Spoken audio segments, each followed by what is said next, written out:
부동산 투자에 관심 가지신 분들이라면 이번 6.3 지방선거, 그중에서도 서울시장 선거에 결과에 관심이 쏠릴 수밖에 없었죠. 이 여야를 떠나서 이번 서울시장 후보들 모두가 정비사업의 속도를 높이겠다라는 이야기를 했습니다. 규제 완화도 빠짐없이 이야기를 했는데 이제 다만 방향성에 있어서는 차이점이 분명히 존재를 했었죠. 공통점은 이제 서울 내 공급이 부족한 상황에서 정비 사업을 통해서 주택 공급 속도를 획기적으로 높이겠다라는 것이었고요. 다만 속도를 내는 방식에 있어서 한쪽에서는 공공의 적극적인 개입이 필요하다라고 이야기를 했고, 다른 한쪽에서는 이 민간 주도로 규제 완화로 속도전으로 가야 한다라는 어떤 이 부동산 철학의 차이가 있었습니다. 이 오세훈 서울시장이 임기를 연장하게 되면서 이제 공약 중에 2031년까지 주택 공급 31만 호를 달성하겠다라는 공약이 있었는데, 이 공약이 이뤄질 수 있을지 또 주목을 해봐야 하는 타이밍이겠고요. 일명 오세훈표 재개발인 모아타운 사업이 이 사업의 연속성을 가져갈 것이다 라고 많은 분들이 기대를 하고 계신데요. 신속통합기획, 이 신통기획이라고 하죠. 2.0 모델이 발표가 되었고, 이제는 쾌속통합으로 더 빠르게 추진을 한다고 이야기가 나오고 있는데, 이 고도지구 등 규제 완화책도 계속적으로 추진할 것으로 기대가 되고 있습니다. 네, 다음 자료를 보시게 되면요. 이 신속통합기획 2.0에 대한 내용입니다. 이제는 쾌속통합으로 불리는 신통기획 2.0 주요 내용 한번 살펴보자면요. 첫 번째로는 추진위원회 구성 단계를 생략하고 바로 조합 설립이 가능하다라는 것이고요. 두 번째로는 사업 시행 인가와 관리 처분 계획 인가 동시 병행 처리를 함으로써 초단기 트랙으로 갈 수 있다라고 말을 하고 있습니다. 또 AI 사전 검증 시스템 역시도 이 AI를 도입을 함으로써 사전 검증 절차를 더욱더 간소화시키겠다라는 이야기로 들리는데, 보시는 것처럼 이 재개발 사업에 있어서 불필요한 인허가 절차 등을 대폭 생략하고 공급을 빠르게 하겠다라는 이야기로 읽힙니다. 이 3년 내에 착공이 가능한 이 핵심 공급 전략 사업지에 3년간 8.5만 호를 빠르게 공급하고, 더 나아가서는 2031년까지 31만 호를 공급하겠다라고 계획이 잡혀 있는데요. 이거는 사실은 공약에 포함된 것뿐만 아니라 서울시에서 올해 초에 이미 발표를 했던 내용입니다. 26년부터 28년까지 조기 착공이 가능한 85개 구역을 공개를 하면서 실제 있는 공급 대책만이 시장의 불안을 잠재울 수 있다라는 점을 서울시에서 여러 번 강조를 한 바가 있죠. 또한 주택진흥기금에 500억 원을 편성을 하면서 이런 것들을 이주비 융자 지원이라든지 정상화 방안 이런 것들을 또 이야기를 했습니다. 서울시가 앞으로 이렇게 보시는 것처럼 재개발에 더욱 총력을 기울일 것으로 보이는데요. 이 부동산 투자를 생각하시는 분들이라면 이 투자를 하실 때 있어서 지난 110 대책에서 발표한 신축 소형주택 특례를 적극 활용해 보시면 좋겠습니다. 이 각종 부동산 세금, 취득세, 종부세, 양도세에서 이제 주택수에서 제외를 해주는 엄청난 세제 혜택이 나와 있기 때문에 이미 지방 혹은 서울에 아파트를 한 채 보유하신 분들께도 유용한 정책이고요. 신축 특례에 대해서는 이제는 좀 많은 분들이 잘 알고 계신 것 같아요. 그래서 오늘은 한 가지 더 말씀을 드리려고 하는 것이 바로 청약시 무주택 간주하는 범위가 확대가 되었습니다. 기존에는 면적 60제곱 이하의 이 B아파트를 취득을 하면, 그리고 수도권 기준 1.6억, 지방 1억 원 이하의 공시가를 넘기지 않는 B아파트 매물을 취득을 할 때는 이 주택수에서 이 청약시 무주택으로 간주를 해줬었는데요. 이런 것들이 요건이 완화가 되면서 공시가격으로 수도권 5억 원 이하, 지방에서는 3억 원 이하, 면적은 85제곱 이하를 넘지 않는다면 이 청약시 내가 재개발 빌라 하나를 보유하고 있더라도 청약까지도 노려볼 수가 있게 개편이 되었습니다. 자녀를 위한 투자를 생각하시는 분들이라면 이런 정책까지도 꼭 같이 알아주시면 도움이 될 것 같고요. 이렇게 정부에서 B아파트 시장을 활성화시키기 위한 각종 정책을 마련해 놓고 있는 만큼 27년으로 예정된 특례 종료 기간까지 꼭 혜택을 받아가 보시면 좋겠고요. 오늘은 세제 혜택에 더불어서 정비사업 투자를 할 때 가장 기본이 되는 사업성 분석, 그 기초에 대해서 알려드리고자 준비해 왔으니까요. 꼭 끝까지 시청을 부탁드릴게요. 네, 아파트를 온전히 사기란 쉽지 않게 되다 보니까 B아파트 시장이 이제 더욱더 주목을 받고 있는데, 그 안에서도 우리가 정책을 잘만 활용한다면 조금 더 현명한 투자가 될 수 있는 방안이 또 다양하게 있다고 하니까 이 시간 한번 집중해 보시면 좋겠습니다. 그런데 이제 정비 사업하면 재개발, 재건축을 꼽을 수 있겠는데요, 전문가님. 그 안에서 저희가 처음에 계약했을 때 들어가는 투자금뿐만 아니라 이제 추가 분담금이라는 부분이 좀 부담스럽게 다가올 수 있을 것 같아요. 이런 부분들을 좀 불안함을 좀 잠재울 수 있는 방법이 있을까요? 네, 맞습니다. 말씀 주신 것처럼 저한테 상담 오시는 투자자분들께서는 재개발하면 분담금을 가장 걱정하시는 분들이 많죠. 그런데 사업성이 충분히 나오는 지역이라고 한다면 이런 부담을 조금은 덜어 놓으실 수 있을 겁니다. 그러니까 사업성이라는 거를 어떻게 따져봐야 하는지 오늘은 그 기초가 되는 사업성 분석 방법과 용어 설명을 해드리려고 하는데요. 먼저 비례율 산식이 이렇게 나와 있습니다. 비례율이라는 것은 이 비례율 100%라고 한다면 이 감정평가의 그대로의 자산 가치를 인정받게 되는 셈입니다. 그러니까 비례율이 무조건 100% 이상으로 100% 초과를 해서 나와야만 사업성이 우수하다라고 평가를 받게 되는 것이겠고요. 이 비례율 산식을 한번 하나하나 뜯어서 설명을 드릴게요. 종후 자산평가액에서 총 사업비를 제하고요. 이를 종전 자산평가액에 이 백분율로 곱한 것이 바로 비례율이다 말씀을 드리겠는데요. 이 종후 자산평가액은 쉽게 말씀드리면은 이 총 수입이라고 보실 수가 있는 거고요. 또 총 사업비 이 부분은 총 비용이라고 생각을 하시면 되겠어요. 그러니까 결국은 이 재개발 사업장에서 총 수입에서 총 비용 부분을 제하고요. 이를 종전 자산으로 나눈 값이 바로 비례율이 되겠는데요. 이 총 사업비라고 함은 우리가 재개발 사업을 진행하는 데 있어서 들어가는 이 공사비, 그리고 공사하려면은 시공하려면은 설계를 해야겠죠. 설계비, 그리고 이자 비용, 금융 비용, 감리 비용, 그리고 이 사업체를 운영하는 데 있어서 들어가는 모든 운영 비용 이런 것들이 다 사업비에 녹아 있다라고 보시면 되겠고요. 종전자산평가액은 이 재개발이 시행되기 전에 노후된 상태로서의 감정평가액의 총합을 의미를 합니다. 그러니까 이 재개발 구역계 내에 조합원들이 보유를 하고 있는 모든 토지와 건축물 가액 감정평가액의 총합이 종전자산평가액이라고 보시면 되겠고요. 또 종후자산평가액은 이 사업이 완료된 후에 조성되는 대지와 모든 건축물의 가액의 총합을 의미를 합니다. 그러니까 이 종후자산평가액은 수입 부분이라고 말씀을 드렸잖아요. 요 수입 부분을 따져보게 되면 주택 분양 수입, 그리고 상가 분양 수입, 임대주택 매각 대금으로 이렇게 나눠져 있습니다. 이 중에서도 이 주택 분양 수입이란 여기를 살펴봤을 때는 일반 분양 수입이 있겠고요. 그리고 조합원 분양 수입도 여기에 포함이 됩니다. 그러니까 이 도표를 보시는 것처럼 이 재개발 수입의 비율에서 주택 분양 수입, 이 일반 분양 수입, 조합원 분양 수입이 가장 높은 비중을 차지를 하는 거고요. 이 상가 분양 수입 부분과 임대주택 매각 대금 이 부분은 전체 다이아그램에서 상대적으로 미미한 비중을 차지하게 됩니다.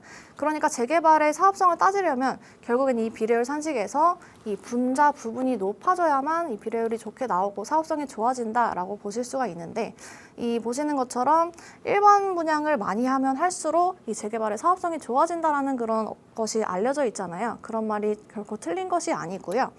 일반 분양을 이 기존 조합원 수 대비해서 많이 뽑아낼수록 사업성이 좋아지는 것입니다. 그런데 이렇게 이 재개발을 할 때는 또 권리가액이라는 용어도 많이 들어보셨을 것 같아요. 이 조합원이 기존에 소유한 부동산 종전 자산의 간평액에 이 비례율을 곱해서 산출한 것이 실제 권리 가치가 바로 이 권리가액이 되는데요. 흔히 프리미엄이라고 하죠.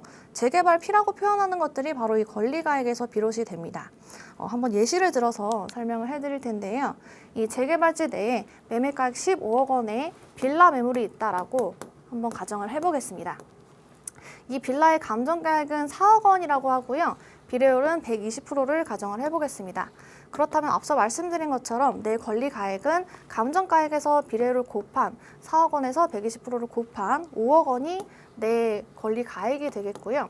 그런데 지금 매매가는 15억 원이라고 했으니까 15억 원에서 권리가액 5억 원을 발라낸 나머지 값이 이 10억 원. 그러니까 이 매물은 15억 원짜리 빌라 매매지만 10억 원의 재개발 프리미엄이 붙어있는 매물이다라고 표현이 될 수 있겠죠.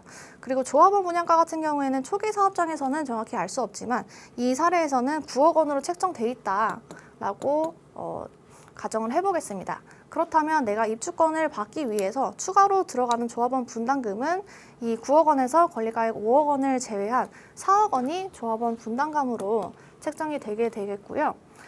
이뿐만이 아니라 이 조합원 분담금뿐만이 아니라 실제 입주 단계에서는 추가 분담금이라는 것도 발생을 하는 경우가 종종 있습니다.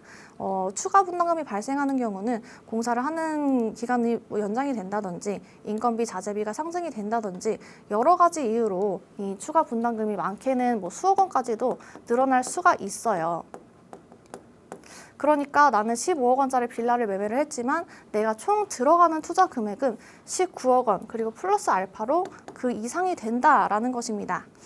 인기가 많고 주목도가 높은 사업장일수록 사업 단계에 따라서 이 재개발 프리미엄은 실제 건립될 아파트 가격에 비견될 정도로 높아져 가는데요. 여기에 이렇게 프리미엄이 붙기 전에 내 투자 금액이 늘어나기 전에 초기에 선점을 하시는 것이 가장 좋은 방법이다라고 말씀을 드립니다. 그러니까 어차피 재개발이 이루어질 수밖에 없는 이 서울 중심지 내로 투자를 고려하시는 것이 가장 바람직한 방안이겠고요. 또한 사업 단계를 거쳐갈수록 각종 규제와 제약이 또 심화되는 면이 있기 때문에 비교적 규제에서 자유로운 재개발 초기 지역으로 진입을 하시는 게 또 요즘 재개발 투자의 트렌드이기도 합니다. 그러나 초기 재개발의 경우에는 비례율 분석에 필요한 이 데이터 수집과 예측이 어렵다라는 맹점이 있습니다. 이제 막 동의를 걷고 후보지 선정하는 단계인데 이런 미래 시점에 이 숫자들 감정가액이라든지 조합원 분양가라든지 이런 것들을 정확하게 산정해내기라는 어려움이 있겠죠. 그리고 단순히 대지 평당가로 단순하게 보실 것만은 아니고요. 여기 나와 있는 것처럼 위치, 노후도, 전용 면적, 대지의 고저라든지 이 도로와 얼마나 접하고 있는지, 이면 도로와 접하고 있는지, 삼면 도로와 접하고 있는지 이런 많은 정성적인 정량적인 요소들을 빠짐없이 체크를 하셔야 합니다. 대지 지분이 같다고 하더라도 이 권리 가액이라는 것은 절대 천편일률적으로 같게 나오는 것은 아니기 때문인데요. 이러한 분석이 좀 어렵게 느껴지신다면 주저하지 마시고요. 하단에 있는 번호로 문의 주시면 정확한 분석과 빠른 상담 도와드리도록 하겠습니다. 추가 분담금의 이 부담은 사업성으로 좀 대체를 할 수 있다라고 말씀을 주셨는데 조합원 수 비례했을 때 일반 분양이 많을 경우 이제 사업성이 또 좋다고 볼 수 있겠죠. 이런 여러 가지들 말씀을 주셨으니까 참고를 해보시고요. 그리고 요즘 트렌드는 또 재개발 초기 미리 선점하는 게 트렌드라고 하는데 초기에는 이런 부분들이 자세하게 바로바로 감정가를 산정하기가 쉽지가 않아서 전문가와 함께 분석하는 시간이 꼭 필요하다고 하니까요. 관심 있으신 지역이 초기 재개발 단계라면 꼭 전문가와 한번 상담을 해보신 다음에 선택을 해보셔야 된다는 점도 고려해 보시기 바랄게요. 자, 이렇게 정비사업의 사업성 분석 이야기 들어봤고요. 그렇다면 이렇게 사업성이 좋은 지역들은 어떤 곳들이 있는지도 굉장히 궁금해지거든요. 준비해 두셨죠? 네, 부동산의 가치는 희소성 그리고 입지 이 두 가지가 전부다라고 말씀을 드려도 과언이 아닌데요. 과거에는 이 입지라는 가치를 교통인프라라든지 역세권이라든지 상권이 활성화된 지역 이런 편의시설에 치중을 했습니다. 하지만 이제 트렌드가 완전히 바뀌고 있어요. 소득 수준이 올라가면서 단순히 먹고 자고 우리가 생활하고 출퇴근하기 편하고 이런 것들을 넘어서 대체 불가능한 희소성에만 자본이 몰리고 있는 상황입니다. 그 핵심이 바로 자연조망권, 특히나 이 한강변 프리미엄이 날이 갈수록 점점 더 높아져만 가고 있잖아요. 한강변뿐만 아니라 서울숲이라든지 용산공원이라든지 이런 도심 내의 거대한 자연축들은 인위적으로 늘리거나 새롭게 만들어내기란 굉장히 어렵습니다. 불가능하다고 보시면 되겠고요. 공급이 완벽하게 통제된 한정판 자산의 형태를 띠기 때문에 시장이 상승할 때는 가장 가파르게 상승세를 보이고요. 하락장에서도 튼튼한 방어력을 갖추고 있다라는 점이 있습니다. 이 부동산 양극화 현상이 앞으로 점점 심화될 것이라고 보는데 이제는 초양극화 시대에 진입하게 될 것인데요. 재개발 투자에 있어서도 똑같습니다. 지금 내가 같은 투자금을 들여서 미래에 빽빽한 닭장 아파트가 될 그런 아파트를 받을 것인지 아니면은 자연 조망권을 누리면서 가치가 끝없이 상승할 수 있는 하이엔드 아파트가 들어설 곳을 선점을 할 것인지는 지금 여러분의 선택에 달려 있다라는 거죠. 네, 다음 자료를 함께 보시겠습니다. 현재 이 대형 건설사들의 하이엔드 브랜드 경쟁이 계속해서 가속화되고 있습니다. 10대 건설사 중에 대부분이 이렇게 보시는 것처럼 하이엔드 브랜드를 출시를 했는데요. 대표적으로 대우건설의 서밋 브랜드 있고요. 또 현대건설의 DH, 그리고 롯데건설 르엘, 포스코 OTL, 드파인 이런 이 하이엔드 브랜드들이 나와 있습니다.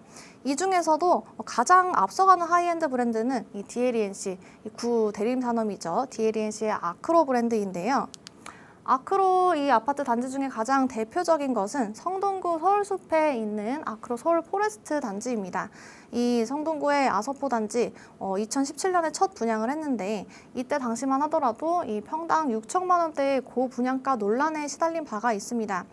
그런데 이렇게 고분양가 논란이 무색하게도 지금 현재 2026년 시점에 와서는요. 지금 이렇게 호가를 살펴보게 되면은 100억이 모두 넘는 호가를 기록을 하고 있고요. 실제 거래 사례 역시 평당 2억 원을 훌쩍 상회하는 175억 원까지도 거래 사례가 확인이 되어지고 있어요. 그러니까 오늘날 가장 많이 사랑받는 하이엔드 브랜드는 이런 아크로를 위시해서 앞서 말씀드린 이러한 브랜드들이 들어올 수 있는 사업장을 찾으셔야 된다라는 말씀을 드리고 싶고요. 뿐만 아니라 요즘에는 이 일군 시공사들의 하이엔드 브랜드의 가세에서 부동산 디벨로퍼 브랜드도 새롭게 떠오르고 있습니다. 포제스, 브라이튼, 에테르노 이런 단지들 이름 많이 들어보셨을 것 같은데요. 이렇게 하이엔드 브랜딩이 트렌드로 자리를 잡은 이유는요. 이 사회적 지위와 라이프 스타일을 표현하는 수단으로 이 주택을 바라보는 시각이 확산이 되었고 그에 따른 수요가 증가를 했고요. 특히나 주택 고급화 수요가 높아지는 강남권이라든지 이 용산 이런 최상급지 위주로 이 서울 핵심 지역 정비 사업에서 수주 경쟁력을 높이기 위함도 있습니다. 이 한남 뉴타운 사업장의 예를 한번 들어보겠는데요.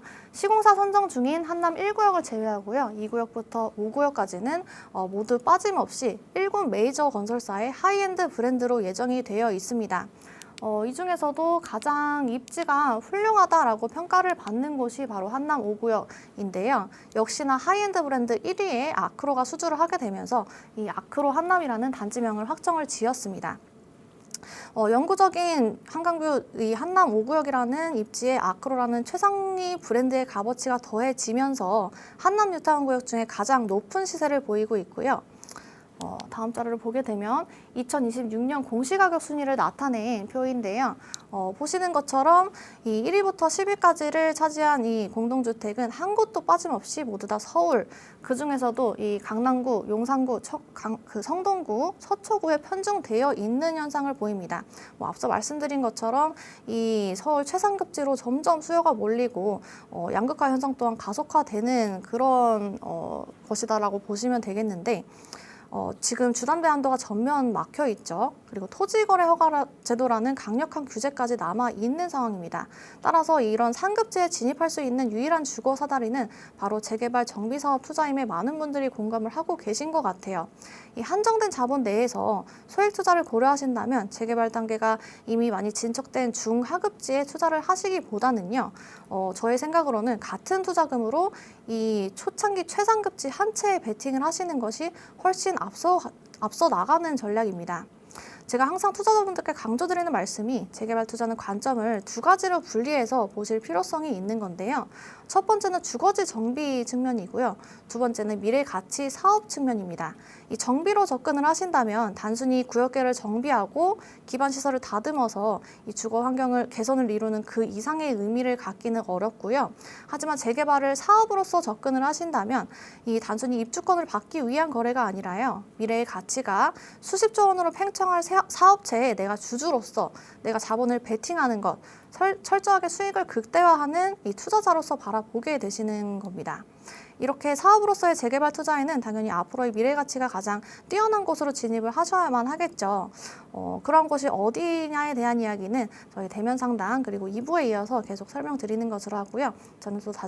저는 또 다음 방송 시간에 더 좋은 내용으로 찾아뵙도록 하겠습니다. 감사합니다.